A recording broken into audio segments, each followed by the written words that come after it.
बोलती पुस्तके. ज्यांना वाचनाचा नाद त्यांना बोलती पुस्तके घाली साद. आमचं चॅनल सबस्क्राईब करा आणि सबस्क्राईब करायला इतरांनाही सांगा. नमस्कार श्रोते मित्र हो, बोलती पुस्तके सादर करीत आहे लेखक ग वा बेहरे लिखित कथा खेळाडू. ग्वालियर हॉटेलच्या चमत्कारी कुंद उदास अशा वातावरणाचा भंग करणारी एक गोष्ट आज घडली. वास्तविक उदय भंडारी हा कोणी विश्वविख्यात नट, पुढारी किंवा लेखक नव्हता, पण त्याची मिश्किल बोलभांड, आगळिकीची जाणीव न ठेवता दुसऱ्यावर हल्ला करण्याची प्रवृत्ती या साऱ्यामुळे त्या भव्य अरिस्टोक्रॅटिक ग्वालियर हॉटेलची सारी खानदानी शिस्त बिघडून टाकावी अशी स्थिती आज झाली होती. उदय भंडारी हा एक नामांकित खेळाडू होता. बॅडमिंटन आणि क्रिकेट या दोन्हीही खेळात त्याचा हात धरणारे अनेक खेळाडू जरी अनेक क्लबात असले तरी आयत्यावेळी त्याला आपल्या टीममध्ये समाविष्ट करण्यासाठी त्याचे पाय धरणाऱ्यातही अनेक क्लब्स धन्यता मानित. म्हणजे तो जरी अगदी आघाडीवर असणारा खेळाडू नसला तरी ज्याच्या वाचून टीम पुरी होऊ शकत नाही असा एक खेळाडू होता. हे त्याच्या क्रिकेटच्या खेळाबद्दल झाले. पण बॅडमिंटनचा खेळ मात्र त्याने पुरा जिंकला होता. अगदी अपवाद सोडून हिंदुस्थानातील बहुतेक खेळाडूंना त्याने नामोहरण केले होते आणि उरल्या खेळाडूंना नामोहर करण्याची त्याची उमर टळून गेल्यामुळे त्याचा काहीच इलाज नव्हता. त्याने 35 ओलांडली त्यालासुद्धा बरेच दिवस झाले. अर्थात ती ओलांडणे त्याच्या क्रीडा क्षेत्रातील स्थानाच्या दृष्टीने गैरसोयीचे असल्यामुळे त्याने अधिकृतपणे प्रसिद्धीतच मुक्काम केला होता. तो डाव्या हाताने क्रिकेट खेळे आणि उजव्या हाताने बॅडमिंटन खेळे. पृथ्वी पूर्वेने रवी क्रीडा आणि पश्चिमेने चंद्र या दोन क्रीडा जशा आपल्या दोन विशाल हातांनी लिलिया करते, तसा उदय क्रिकेट आणि बॅडमिंटन हे दोन्हीही खेळ लिलिया खेळत असे. ग्वालियर हॉटेलच्या त्या जुन्या पुराण्या अकारण भव्य इमारतीत उतरले एकूण पाहुणे होते 15. पण केवळ उदय भंडारीच्या आगमनापासून इतके दिवस भकास वाटणारे ते हॉटेल भरगच्च भरून गेले आहे असे वाटू लागले. कुणाच्याही खोलीत मुळात कुणी जायचे नाही. जायचे असल्यास आधी नोकराकडून कळवून दारावर टकटक करून जायचं. काम होताच लगोलग परतायचं. वाटेत कुणी दिसल्यास पावसाळी चंद्राप्रमाणे अगदी अस्फुट हास्य करायचे. डायनिंग रूममध्ये असे तो आपण मुख्य असून तिथे कसलाही आवाज न करण्याची आपल्यावर गंभीर जबाबदारी आहे असे म्हणून शांतपणाने पुढे आणलेले पदार्थ जनानी हालचालीने खाण्याचा यत्न करावयाचा. असा आजवरचा शिरस्ता उदय भंडारीने निकालात काढला होता. रात्र अंधारी होती आणि थंडगार होती. एखाद्या कामुक पण पुरुषी स्त्रीप्रमाणे, म्हणजे वासना जागी करणारी पण लगोलग काबूत ठेवण्यास भाग पाडणारी. आपापल्या खोलीत बसून सिगारेटच्या धुरात केलेल्या संध्याकाळच्या अनेकाने प्रत्येकाचे डोळे, मन आणि देह जरा उचकृंचल झालेले होते. जमिनीवरून थोड्या उंच, फरशीपेक्षा कितीतरी ठिसूळ, काश्मीरी कार्पेटपेक्षा कितीतरी मऊ अशा मोरपिसांच्या काल्पनिक पायघण्यावरून सारेजण डायनिंग रूममध्ये आले होते आणि तोंडातून शब्द बाहेर पडतील या भीतीने तोंड दाबून खुर्च्यांत आसनस्थ झाले होते. त्या इमारतीचा दरबारी नोकझोक, नोकरांच्या कपड्यातून राहणीतून व्यक्त होणारी शिस्त, आदब आणि एकंदरीतच सर्वच वातावरणात असणारी इंग्रजी अबोल कॉन्झर्वेटिव्ह अरिस्टोक्रसी याने गायब झालेले ते 15 महात्मे मद्याने सुद्धा जरा उंचावले नव्हते. सुखावलेले दिसत नव्हते. ते खुर्चीत बसले होते. पुढे वाढलेले न बोलता खाणार होते. वेटरने दिलेल्या तस्तात हात धुवून जनाने थाटाने ओठावर नॅपकिन फिरवीत त्या अंधेऱ्या उदास खोल्यातून परतणार होते. पण सर्व वेटर्स सूपची डिश आणण्याच्या तयारीत होते. त्यांच्या कपड्यांना कडक इस्त्री होती. चेहऱ्यावर आदब होती. प्लेट्स शुभ्र होत्या. फरशी थंडगार होती. हे सारे वातावरण एका धुसमुसल्या तरुण वयस्क माणसाच्या धावत येण्याने एकदम बदलले. 10-5 सूपच्या डिशेस एकदम उधळल्या. वेटरच्या चेहऱ्यावरची आदब ओसरली. त्यांची कडक इस्त्री मोडली, खराब झाली. प्लेट्सवर डाग उडाले आणि फरशी गरम सूपने न्हावून निघाली. या आकस्मित झालेल्या अपघाताने डोळ्यात जमा झालेले सर्व मद्य त्या 15 पाहुण्यांच्या दृष्टीतून उतरले आणि ते विस्मयाने त्या अर्धांड इसमाकडे पाहू लागले. क्षणभर त्या इस्माला काय झाले ते कळेना, पण मग त्याने जी हसायला सुरुवात केली त्यामुळे डायनिंग रूमची उदास कळा झपाट्याने जाऊ लागली. सर्व पाहुणे जरा ताठ होऊन खुर्चीवर बसले. परिस्थितीचा अंदाज घेऊन तो 16वा आडदांड पाहुणा म्हणाला, माय जो, how funny friends, oh simply marvellous. हाँ, कुछ फिक्र नहीं, फिर बनाइए. देखो हम सब क्रोकरी का पैसा देंगे, घबराओ मत. Hello friends, how funny, simply marvellous. या त्याच्या शेवटच्या अजब वाक्याने डायनिंग रूमवर गेले 3 दिवस आलेला जड त्याचा धुळा साफ उडून गेला. वास्तविक झाल्या गोष्टीत फनी काहीच नव्हतं, होतं थोडेफार फुलिशच. पण काळ वेळ आणि समोरची उदास भूतावळ जोखून त्याने उदास वातावरणाच्या फुग्यात आपल्या आपल्या आक्रस्ताळी विनोद शैलीने इतक्या जोरात हवा भरली की तो फुगा एकदम तटकून फुटलाच आणि हॉलमध्ये मदिरेचा मंद झाला सुगंध भल्या थोरल्या हास्यकल्लोळाने पुन्हा उमटला. उदय भंडारी थोडा पुढे झाला. जादूगाराच्या सफाईने त्याने एक डायनिंग चेअर पुढे ओढली आणि तो म्हणाला, तुम्ही सारेजण खेळाडू आहात, म्हणजे उद्याच्या क्रीडा महोत्सवाचे उमेदवार आहात.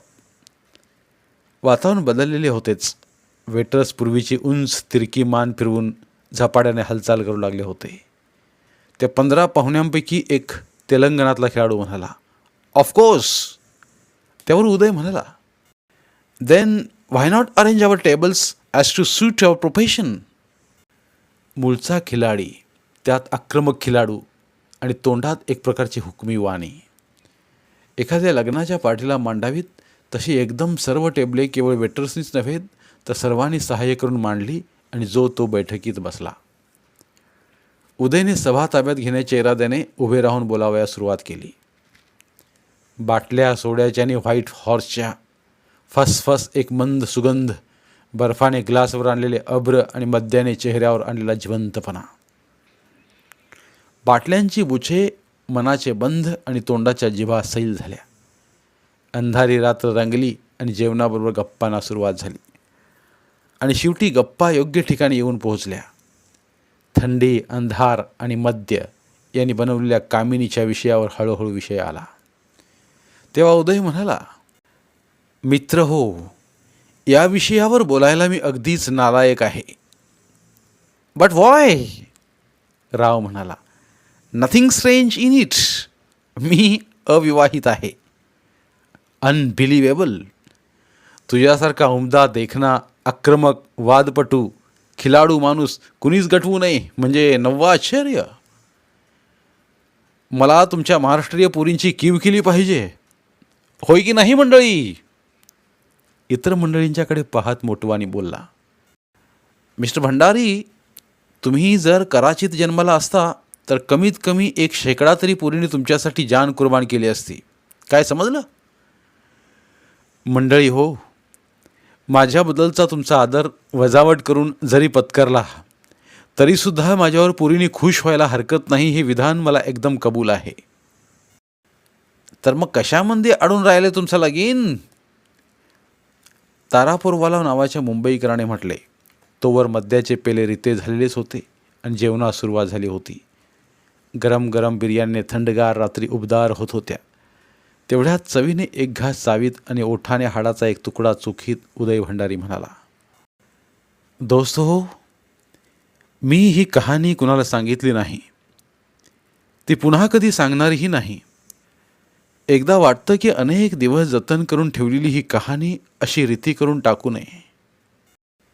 कोपऱ्यात बसला एक पोरगेला पण देखणा मुलगा मध्येच म्हणाला, सांगा सांगा सांगा ती दिलचस्प कहाणी.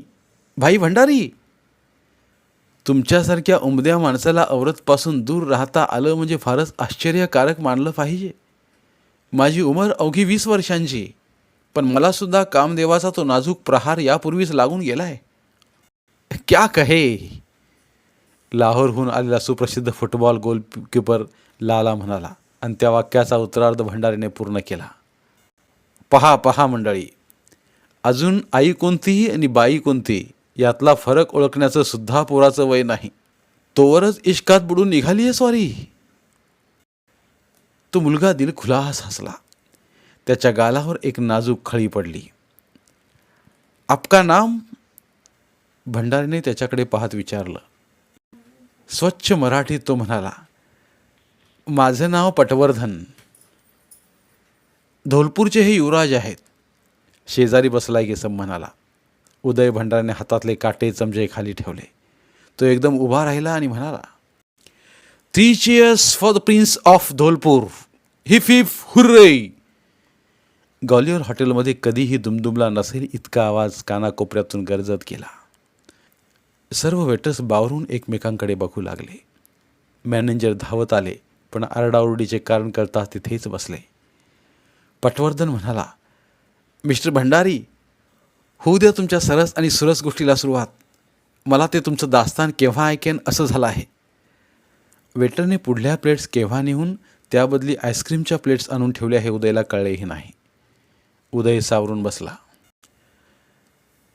या गोष्टीला 20 वर्ष झाली मंडळी. 20 वर्ष बरं. थोडक्यात म्हणजे मी या देखण्या फ्रेंचच्या वयाचा असेन नसेन. 20 वर्षांचा. फार फार कालावधी लोटला. अगदी पुस्तकाच्या पानासारखे दिवस मागे गेले नकळत. पण आज 20 वर्षांपूर्वीची ती आठवण झाली की अजून मनावरचा चमत्कारिक ताण नष्ट होत नाही. त्यावेळी मी कोल्हापूरला राजाराम कॉलेजात शिकत होतो. क्रीडा क्रीडा या 2 अक्षरी शब्दांखेरीज माझ्या आयुष्यात दुसरं काही नव्हतं. सकाळी उठावं, 5-6 मैलांचा फेरफटका मारावा, बॅडमिंटन, रिंग टेनिस हे खेळ खेळावेत आणि इथं बैस तिथं बैस करीत सारी सकाळ फुकट घालवावी. दुपारी कॉलेजच्या तासात पिंगपॉंग नाही तर पत्ते खेळावेत. अगदीच नाही तर पिकेटिंगचा खेळ कुठं जात नव्हता. नाजूक ओठांच्या, सावळ्या शुभ्र दातांच्या, पण जातीनं मराठा असल्यामुळं उंच मानेनं चालणाऱ्या अशा कितीतरी पुरी माझ्यावर फिदा होत्या. त्यात आश्चर्य नव्हतं. पण पावडरचा संबंध डबा तोंडावर उधळलेल्या स्थितीत आणि आरशाशिवाय काजळ घातलेल्या अनेक कायस्थ पुरीसुद्धा माझ्यावर खुश होत्या. 4-2 भटांच्या पुरीही आपण गटवल्या होत्या. गटवल्या होत्या म्हणजे काय? त्या इंद्रधनुष्याशी तासन तास कोपऱ्यावर उभे राहून गप्पा मारणं, डोळ्यांची नि ओठांची नाजूक हालचाल करून वर्गात किंवा अन्य ठिकाणी संकेत करणे, ग्रीन्स नाही तर उडपीच्या अंधार कोठडीत त्यांच्याशी निरर्थक गप्पा मारीत वेळ काढणं. अगदी कडी म्हणजे एखाद्या जर आगाऊ पुरीला भिकारड्या सिनेमाला घेऊन जाऊन अंधारात त्या पुरीचं मनगट दाबणं आणि नको त्या ठिकाणी चोरटा स्पर्श करण्याचा अयशस्वी प्रयत्न करणं. यापेक्षा पुरी गटवणं या शब्दप्रयोगाला फारसा अर्थ नव्हता. खरं मी भोळसट आणि बावळट होतो. या पटवर्धनासारखा. म्हणजे इंद्रधनुष्य, गुलाब, परवाना, क्षमा आदी नाजूक आणि कोवळ्या गोष्टीवर जगणारा आणि त्या शब्दांतच गुरफटून गेल्यामुळे जो भाग घ्यावयाचा त्यापासून अलिप्त असणारा.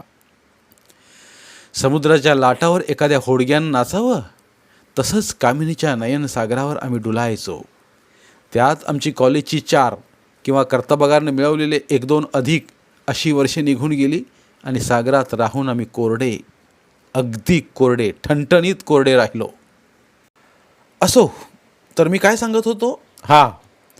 अनेक पुरींच्या आपापसातल्या मत्सराचा विषय होऊन सुद्धा माझ्यावरचे सुसंस्कृत संस्कार फारसे दुरावले नव्हते.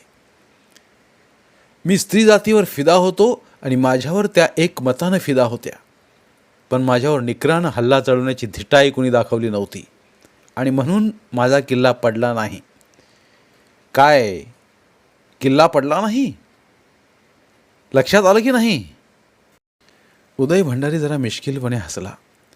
तो अशा तऱ्हेनं हसू लागला म्हणजे अगदी नकळत क्रिकेट खेळाडूने नजाकतीने प्लेसिंग करून चांगल्या फिल्डर्सना चकवावे किंवा जोशात आलेल्या बॅडमिंटनच्या खेळात अगदी अनपेक्षितपणे हलक्या हाताने शटलकॉक नेटजवळ ढकलून द्यावे असे भासत असे. आणि ते मोहनीय हास्य पाहून त्याच्याबद्दल अधिकच कुतूहल उत्पन्न होई. अशा त्या कॉलेज जीवनातल्या एका चमत्कारिक दिवशी मी सांगलीला क्रिकेट मॅच खेळण्यासाठी गेलो होतो. खेळातला मध खेळ संपल्यानंतर ओसरण्यापूर्वी मित्रांच्या आग्रहामुळे थोडा वेळ ओली बैठक झाली. सकाळपासून ऑक्टोबर महिन्याच्या उन्हात उभा राहून द्विशतकाचा जरा अधिक जोराचा खेळ केल्यामुळं मी खरं पाहता जरा दमलो होतो आणि त्यावर घेतलेल्या 4 घोट व्हिस्कीनं मला तर अधिक नीज आणली होती. सांगलीहून कोल्हापूरला जाणाऱ्या सायंकाळच्या पार्सल ट्रेनच्या 3 तासांच्या प्रवासात मस्त झोप घ्यावी अशा विचारानं मी गाडी घातली. फर्स्ट क्लास तिकीट काढलं आणि सोयीची बैठक साधून झोपून गेलो. मी जागा झालो तेव्हा माझ्या नासिकेत कसला तरी एक उन्मादक सुगंध घुटमळत होता. मंद परंतु भारी मोहक. प्रथम वाटलं मद्यामुळे, नंतर वाटलं स्वप्नामुळे, पण तो वास येतच होता आणि माझी झोप जातच होती. जागा न हलवता मी किलकिले डोळे करून पाहू लागलो. अगदी किलकिले, मांजराच्या डोळ्यांसारखे. आणि मी एकदम थक्क झालो. प्रयत्न करूनसुद्धा ते आश्चर्य मला चेहऱ्यावरून लपविता आलं नाही. माझ्या समोरच्या बाकावर एक लोकविलक्षण देखणी स्त्री बसली होती, अगदी निसंकोचपणे. म्हणजे मी झोपलेलो आहे या खात्रीने. माझ्या रूपाला न्याहाळीत, पदर घसरलेला, न कळलेल्या स्थितीत तिची नजर विलक्षण आर्त होती आणि मला वाटतं कामुकही असावी. डोळ्यांत सर्व मनुष्य समाविष्ट असतो म्हणतात, त्याचप्रमाणे त्या स्त्रीच्या डोळ्यांनी तिला सर्वांशांनी मजपुढे उघडी केली. माझ्या चेहऱ्यावर व्यक्त झाल्या विस्मयानं समोरची स्वप्न मला भंग पावली. मी एकदम सावरून बसलो आणि तीही सावरून बसली, म्हणजे आवरून बसली. तिच्याकडे किंचित आळसटलेल्या चेहऱ्यानं पण खऱ्याखुऱ्या जागृतीनं मी पाहिलं. अरेबियन नाईटमधल्या नूर विहार, लावण्य लतिका, मार्जाना आदी सर्व स्त्रियांच्या लावण्याचा तो एक गाळीव नमुना होता. गाडीला वेग होता आणि डब्यात काळ्या रानातला मस्त सुगंध आणि थंड हवा येत होती. त्या थंडीपासून बचावण्याचा खराखुरा दवा जवळच होता, पण तो दवा कसा वापरावा या शास्त्रात मी अनभिज्ञ होतो. म्हणून हुडहुडत मी खिडक्यांची दारं बंद करू लागलो. तो भाव ओळखून समोरची ती प्रतिमा जागी झाली. ते बदामी ओठ हलले, त्यांच्या आड असलेले मोत्यांचे दुहेरी सर वर खाली झाले आणि सतारीच्या अगदी नाजूक स्वरांनी मला कळवले की मी समोरच्या कोवळ्या केळीच्या रोपट्याने पुढे केलेली शाल घेऊन तूर्त उभ आणावी. त्या मंद प्रकाशात झालेली कमानदार भुयांची हालचाल जादूगारमधल्या इंदुमतीपेक्षा अधिकच कमनीय असलीच पाहिजे. गर्द निळ्या स्वेटरनं ताण बसला वक्षभाग शाल पुढे करतेवेळी असा काही हल्ला की त्याला स्वेटरचं नियंत्रण साफ नामंजूर होतं, हे माझ्या लक्षात आलं. मी ती शाल स्वीकारली आणि म्हणालो, थँक्स. थँक्स या विदेशी शब्दाने मी त्या दिवशी अब्रू राखली. त्या माझ्या शब्दात सारं काही आलं होतं, पण मग ते अपुरं वाटून मी म्हणालो, फार थंडी आहे नाही? छे, मुळीच नाही. निदान मला तरी नाही बाई वाटत. मी हसलो, अगदी केविलवाना. माझं विधान साफ उडवून लावल्या कारणानं संभाषणाचा धागा तुटला गेला आणि नवा विषय सुरू करण्याची माझी हिंमत नव्हती. पण सावरून मी म्हणालो, तुम्हाला कशाला थंडी वाजेल? तुम्ही इटालियन वुलनचा मस्तपैकी स्वेटर घातला आहे. तिच्या वस्त्रांची सळसळ कानी येण्यापूर्वीच तिनं तो स्वेटर काढून माझ्याकडे फेकला. आता तर झालं? वास्तविक ती काय बोलली हे मला कळलंच नव्हतं. इतका मी तिच्या कृतीनं बिचकून गेलो होतो आणि विशेषतः स्वेटरचा ताण नष्ट झाल्यानं झालेले फेरफार निहाळण्याची संधी माझे डोळे मला चुकवू देईनात. तो स्वेटर माझ्या हातात होता, त्याला सुगंध येत होता आणि तो तिनं वापरल्या लव्हेंडरचा का तिच्या यौवनाच्या मस्तीचा हे मला कळणं कठीण होतं. तिच्या वागणुकीत जी एक चमत्कारिक आक्रमकता होती, तिच्यात मी पूर्णपणे बुडून गेलो होतो. मला गोंधळलेला पाहून ती हसू लागली. एखादं प्राजक्ताचं झाड गदागदा हलवताना जसा नाजूक फुलांचा सडा भोवताली पडावा, तसाच नाजूक ध्वनीचा सडा माझ्याभोवती ती पाडत होती. ती थांबली आणि म्हणाली, तुमचं नाव काय? मी तो स्वेटर तसाच ठेवला होता आणि म्हणालो, माझं नाव उदय भंडारी. मी कोल्हापूरला राजाराम कॉलेजमध्ये सिनियरला आहे. माझं लक्ष तेवढ्यात वरच्या बर्थवर ठेवल्या क्रिकेट बॅटच्या जुडग्याकडे गेलं. मी पुढे म्हणालो, मी आज क्रिकेट मॅच खेळण्यासाठी सांगलीला गेलो होतो. मला थांबवलं गेलं आणि नाजूक ओठांच्या हालचालींनी माझ्या समोरची सारंगी हळूहळू स्वर छेडू लागली. सरोवरावर उठणाऱ्या मंद लाटांप्रमाणे तिचं बोलणं लयदार आणि आकर्षक होतं आणि त्या बोलण्याकडे लक्ष देण्याऐवजी मी तिच्याकडे लक्ष देण्यात अधिक गुंतलो होतो. पण माझी ती समाधी अकस्मात तुटली. अधिक थंडगार वारे येत होते. तेव्हा मला समजलं की कृष्णेच्या पुलावर गाडी खडी आहे. मी पुटपुटलो, का थांबली गाडी कुणास ठाऊक? ती म्हणाली, मला तुमच्याशी मनमुराद गप्पा छाटता याव्यात म्हणून गाडी थांबली असेल. आणि मी सुद्धा दिलखुलास हसलो. मला तिची कल्पना आवडली. खरोखरीच गाडीनं माझ्या तिच्यासाठी थांबा घेतला नसला तरी त्यामुळे मिळालेला वेळ सुखावह खचित जाणार होता. मी किंचित आळसावलेला होतो. तो आळस तिच्या नजरेस पडताच ती म्हणाली, तोंड धुवून या, जरा हुशारी वाटेल. मी अगदी चाटच पडलो. जिचा माझा परिचय होऊन अर्धा तास झाला नाही ती तरुणी माझ्या आळसावर नाखुश होऊन मला फरमाविते आहे याचा मला विस्मय वाटला.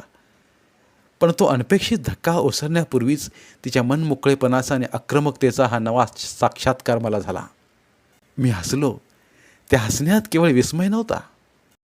मी बाथरूममध्ये गेलो आणि दार लावून केस, तोंड, हात पाण्यातून बुचकळून काढले. केवळ घाण नव्हे तर आळसही धुण्यासाठी मी पाण्याचा शिडकावा केला आणि बाहेर आलो. तेव्हा ती डब्यातून प्लेट्स काढून खाण्याचं साहित्य मांडत होती. मला तोंड धुण्याची तिची विनंती याकरताच होती ऐकून. मीही तिच्या स्वभावाशी सुसंगत राहण्याच्या इराद्याने सरळ तिच्यापासून आवश्यक तितक्या अंतरावर बसलो. काहीतरी श्रीमंती खाद्यांच्या पदार्थांनी भरलेली प्लेट माझ्या हातात आली तेव्हा मी म्हणालो, छान झालं. गाडी आता कितीही खोळंबली तरी हरकत नाही. पहा बरं. थांबेना का? तुमच्या हातचं खाणं खात आणि तुमचं बोलणं ऐकत संबंध रात्रभर गाडी इथं थांबली तरी चालेल आता. फक्त खाणं आणि बोलणं? तिने मान वेळावली. किंचित चमत्कारिक स्वरात तिच्या मुखातून शब्द आले. सुसंस्कृत, नीटस, खानदानी अशा मुखसौंदर्यातून अधूनमधून जरा नको अशी सलगी आगाऊपणा का बाहेर पडावा हे मला कळत नव्हतं. मी मुद्दामच म्हणालो, जे हाती पडेल ते, अगदी तुमच्या सौंदर्यासकट, मग तर झालं. तिच्या हातातून प्लेट खाली पडली. तिनं अपेक्षेला नव्हता असा वैचारिक धक्का मी दिल्यामुळे ती बिचकली. प्लेट खाली पडली, फुटली. तिचा एक तुकडा तिच्या पावलावर जोरात आदळला. ती किंचित नाजूक स्वरात किंचाळली. मी पुढे झालो. प्लेट खाली ठेवून तिचा पाय हातात घेतला आणि तिच्या मनी बॅगवर असलेल्या रुमालानं तिच्या शुभ्र पावलावर जमा झालेले रक्तबिंदू पुसले. ती म्हणाली, थँक्स, आणि तिनं पाय सोडवून घेण्याच्या इराद्याने हालचाल केली. मी नुसता हसलो. तिची ती नाजूक पावलं उलट घट्ट धरली. मी त्यावरून आणि तिच्या पोटरीवरून मी हस्तस्पर्श केला. तिने डोळे मिटवून घेतले. पावलाच्या जखमेचंच नव्हे तर कुठल्या तरी अतिवेदनेचंही दुःख हरण होत होतं. अशी समाधानी वृत्ती तिच्या सुकोमल मुखावर दिसली. गाडीचे दिवे मंद होऊ लागले. त्यामुळे मी तिचा पाय सोडून दिला आणि म्हणालो, डोळे उघड. तिने डोळे उघडले. कसलं तरी आर्त दुःख, कसलं तरी नाजूक शल्य माझ्यासारख्या नवख्या इस्मापाशी उघडलं गेलं असा भाव तिच्या डोळ्यात दिसत होता. खिडकीच्या दाराबाहेर कुणाचा तरी आवाज ऐकू आला म्हणून मी खिडकीपाशी आलो. एक पोर्टर गाडीपाशी आला होता. तो म्हणाला, साहेब, गाडी पुढे जाऊ शकणार नाही. इंजिन डिरेल झालं आहे आणि आता दिवेसुद्धा जातील थोड्या वेळात. दारं घट्ट लावून घ्या. गाडी पुलावर आहे, उतरू नका, नाहीतर नदीत पडाल उगाच. आणि बाकीच्या आतल्या लोकांना सांगा साहेब. तो बोलत होता तेवढ्यात गाडीचे दिवे गेले आणि सर्वत्र अंधार पसरला. ते बोलणं ती ऐकत असलीच पाहिजे. मी दार लावून घेतलं आणि ती बसली होती त्या अदमासानं तिच्याजवळ गेलो. ती तिथं नव्हती आणि मग वरच्या बर्थवरून अगदी गोड हास्याचा ध्वनी ऐकू आला. लब्बाड, मी म्हणालो. सर्व दारं आणि खिडक्या लावून घ्या आणि मग काय? वर या. घे मला तर. मी हात दिला. तो तिनं घेतला आणि मी वर चढण्यासाठी दुसरा हात ठेवला. तो घाबरून एकदम परत घेतला. काहीतरी अवर्णनीय मृदू उबदार स्पर्श मला झाला. नाजूक कंकणध्वनी आणि मादक हास्य ऐकताच मला कळलं की जिथं व्हायला हवा होता तिथं माझा स्पर्श झाला होता. माझ्या कवेत ती आली. मी तिच्या कानात पुटपुटलो, खरं सांगू, हे स्वप्न का सत्य हेच मला कळत नाही. मला तुझं नाव गाव माहीत नाही, पत्ता माहीत नाही, परिचय नाही. अकस्मात आपण भेटतो काय आणि हे सुखाचं ताट माझ्या हातात येऊन पडतं काय? खरंच सत्य आहे का ग हे? माझ्या वक्षावर मस्तक ठेवून ती म्हणाली, उदय, तुझा माझा परिचय नाही, स्नेह नाही, नाव माहीत नाही, गाव ठाऊक नाही, म्हणूनच जे माझ्या रूपाला, वैभवाला, खानदानीला, कुलाला शोभत नाही ते करायला मी आज तयार झाले आहे. मी कोण आहे हे तुला कळलं असतं तर तू माझ्याकडे नजर वर करून पाहिलं नसतंस. मी अनामिका आहे तेच बरं आहे. आपण 2 घडीचे मुसाफिर आहोत तेच बरं आहे. आपला संबंध आणखी 2 घटकांनी संपेल आणि संपेल हेच बरं होईल. या थोड्याफार अंधारात, काळोख्या रात्रीच्या एकांतात तुझ्यासारख्याची संगत मला लाभली हे माझं भाग्य आहे. जगाला न कळणारं, न समजणारं मी सुदैवी असेन तर तुझा तेजस्वी अंश मी माझ्या उदरात वाढवीन. माझ्या वैभवशाली कुलाला वंशज मिळेल. माझ्या नामर्द पतीला मला सवत आणण्याचा विचार सोडावा लागेल. पण माझी एक अट आहे उदय, मी कोण, कुठची याचा तू कधीही शोध करता कामा नयेस. कधीही नाही. हे सर्व सुख एका क्षणापुरतंच तुझ्या भाग्यात होतं असं मानून तू त्यावर संतुष्ट राहिलं पाहिजेस. कबूल आहे तुला? मी तिच्या सर्व भाष्यानं गुदमरून गेलो होतो. तिच्या सर्व कामुकतेला व्यवहारीपणाची जोडणी असावी. तिच्या या अनपेक्षित मागणीमागे साध्या साध्या गोष्टींचा आशय असावा हेच माझ्या विकारी तारुण्याला मानवलं नव्हतं. पण तो कमनीय देह, काबुली द्राक्षांचा भरगच्च घोस आणि ती रसरशीत पक्व नारिंग यांची चव घेण्याची तीव्र इच्छा मला चुकविता आली नाही. मी झोपेतून केव्हा जागा झालो हे मला कळलंच नाही. पण गाडी कोल्हापुरात सायडिंगला येऊन पडली असावी. रेल्वेच्या डब्यात मात्र मी एकटाच होतो. डब्यात अन्य कोणीही बसल्याची खूण नव्हती. कसल्या तरी चमत्कारिक गुंगीनं मी भारून गेलो होतो. कसल्या तरी मादक औषधामुळे मला ही असाधारण झोप लागली होती की काय कुणास ठाऊक. मी स्वप्न पाहिलं की सत्य? नक्कीच स्वप्न. त्या खाण्याच्या प्लेट्स, सांडलेले खाद्यपदार्थ, मी पांघरलेली शाल, होल्डॉल्स आणि त्या रात्रीचं प्रवासी सामान, गाडीचा अपघात, हे सारं काही खोटे आणि आभासमय. त्या आभासातून, त्या स्वप्नातून मी आजपर्यंत कधीही जागा झालो नाही. तो स्वप्नमय संघ खरा की खोटा याची कधीही शहानिशा केली नाही मी. पण तो खरा असला पाहिजे, कारण तिच्या पावलावरचे पुसून काढलेले रक्तबिंदू धारण करणारा रेशमी रुमाल माझ्या खिशात मला सापडला. तो माझा खचित नव्हता. जे स्वप्न अमर राहील, जे कधीही खरं होणार नाही असं ते स्वप्न. ती दिव्य सौंदर्य देवता, तिचा कामुक अति अर्जवी निरोगी अजब देखना चेहरा, मोहरा आणि माझ्या यौवनावर, रूपावर आकर्षित झाल्यामुळे मला तिने केलेलं तिच्या खानदानीचं दान, ते सारं माझ्या जीवनवेलीवर आलेलं एकुलतं एक जुईचं फूल आहे. आज 20 वर्ष झाली. पण 20 वर्षानंतर सुद्धा माझ्या विनोद प्रचूर, हास्यकारक, आक्रमक स्वभावाच्या मागचा हा ओलावा कायम आहे. मित्र हो, मी लग्न का करू शकत नाही याचं कारण तुम्ही जाणू शकाल. जर स्त्री संबंधी मला एकदा आलेल्या अनुभवापेक्षा रुक्ष असा अनुभव आला असता तर माझं जीवित खरोखरी शुष्क झालं असतं. त्यापेक्षा ते स्वप्न मी अभंग ठेवलं.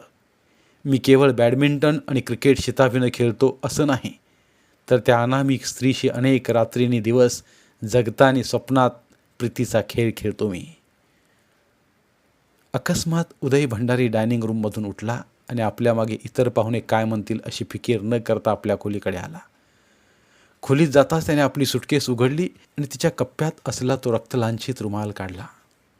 त्याच्याकडे बघत असताना त्याच्या डोळ्यांतून अश्रूंचे 2 थेंब ओघळले. त्याची ती समाधी भंग पावली ती दारावर येणाऱ्या टकटकीने. त्याने त्या रुमालाने डोळे पुसले. त्या रुमालाचा मस्त सुगंध अद्यापही त्याच्या मस्तकात घुसला. दार उघडून भंडारीने पाहिले तेव्हा मघा डायनिंग रूममध्ये ज्याची चेष्टा केली तो कोवळा पण देखणा पटवर्धन उभा होता. त्याच्या उभे राहण्यात सुद्धा श्रीमंती संस्थानिकी ऐट होती. त्यानं विचारलं, मी येऊ का आत? नको, माझी मनस्थिती आता गप्पा मारण्याच्या भरात नाही. मला गप्पा मारावयाच्या नाहीत. मग काय ते उभ्या उभ्याच सांग? तसं ते सांगता येणार नाही. तर मग तुम्ही उद्या या. नाही, आत्ताच मला ते सांगितलं पाहिजे. मोठ्या नाखुशीने दरवाजातून उदय हलला. पटवर्धन आत येऊन कोचावर बसला. बरं, थोडं ड्रिंक घेऊन मगच बोलू. तुम्ही घ्या हवं तर, मला नको. घेत नाही? घेतो, पण वयानं आपल्याहून बऱ्याच मोठ्या माणसाच्या बरोबर मद्यपान करण्याची आमची रीत नाही. आमची म्हणजे? पण आपण प्रथम खेळाडू आहोत. नाही म्हणजे? तुम्ही मघाशी सांगितली ती गोष्ट खरी होती काय?